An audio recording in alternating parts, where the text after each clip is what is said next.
Happy Father's Day to all the fathers out there. So I just wanted to talk a little bit about Father's Day since today is Father's Day. I wanted to talk a little bit about how it seems like dads in the media get a lot more attention for being bad fathers than for being good fathers. Like moms get this really like motherly feeling and arguing with their daughters, but because it's for the best. But dads get a lot of flack for being lazy, and I think that's kind of unfair. But anyways, happy Father's Day.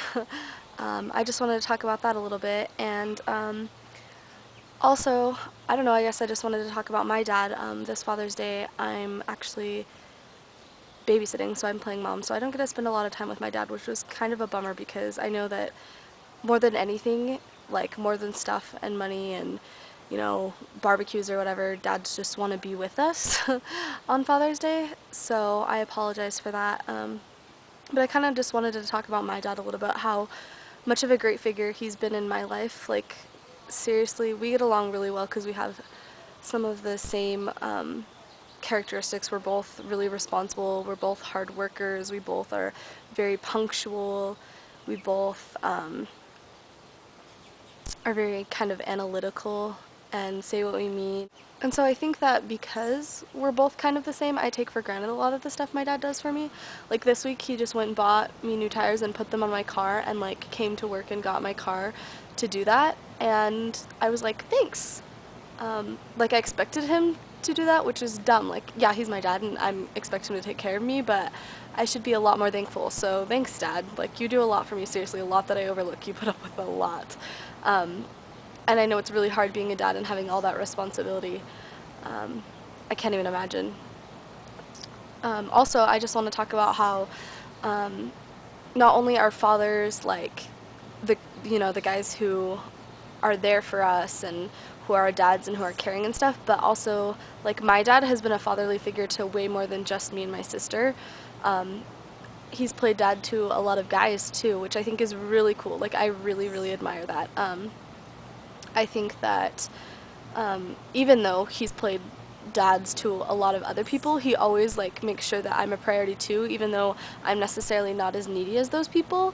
And so I think he sets a really good example that way. His life has just been a really good example of a really strong Christian man who is a hard worker, who provides for his family, who is loving and caring. And I really appreciate that because I don't think there's a lot of good guys. I don't think there's a lot of good people, period, in this world. So I'm really lucky to have such a strong role model and someone who's there for me like 24/7. So I wanted to share some anecdotes kind of from my childhood that I remember about my dad and just some stuff, that's kind of cute to our relationship. But I remember that whenever I was sick, like my mom would stay home, or when I was older she wouldn't, but she'd be the one who'd like go out and buy me soup and make sure I had movies and tuck me in. But I can always remember, like I just remember waiting for my dad to get home from work and just waiting and just like praying that he would get home from work, which is weird because most people want their moms when they're sick. But I was totally the opposite way. I wanted my dad, and he would come home and I'd be like laying on the couch and he would come and sit and he'd just be like, how are you doing? Are you feeling any better? And by then I was usually feeling somewhat better. And he would just sit there and he like would just sit and he'd rub my back or, hold my hand or whatever. But I just remember him always saying, like always, every time, he'd be like, if I could take away the pain from you, I would. And like I honestly believe that. Like he was very sincere about that. And it was like one thing, instead of being like, what do you need? What can I do for you? What can I get for you? Like he was very sincere, like I wish I could do something about this, but I can't, so I'm just here. And that was something that, like, I don't even know if he'll remember doing that, but, like, I really remember that. Another story that is kind of my favorite to tell from my dad when I was little, and something that he may really not even remember, but it was really significant to me, which is kind of funny. It's funny how kids, like, latch onto one memory that kind of, like, defines their parents for them. And the one for my dad is I had been in trouble, and I don't remember what it was for. I was grounded, which is kind of rare for me.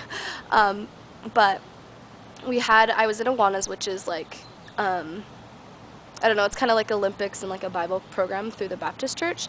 And it was the end of the summer, and the girls were having a sleepover party. And it was like my last year there, and I had never gone before, and I really wanted to go, but I was in trouble. I was grounded for the weekend, and so I wasn't allowed to go. And I remember the day of just being like, Dad, I really want to go. I really want to go. And he was like, no, I don't think you're going to learn your lesson.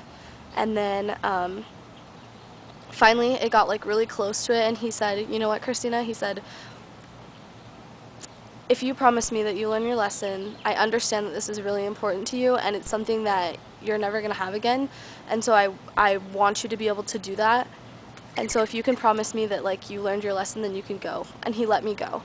And normally like a normal parent thing to do would be just be like, you know, follow through. I said, no, I'm not going to let you go. That's just how it's going to be. But he let me go. And I still to this day remember that, because to me, it was like him saying that what was important to me was important to him, and even though I had done something wrong, this was a significant life event for me, and he understood that and let me go anyways. And I don't remember what I got in trouble for. I don't know if I ever did that again.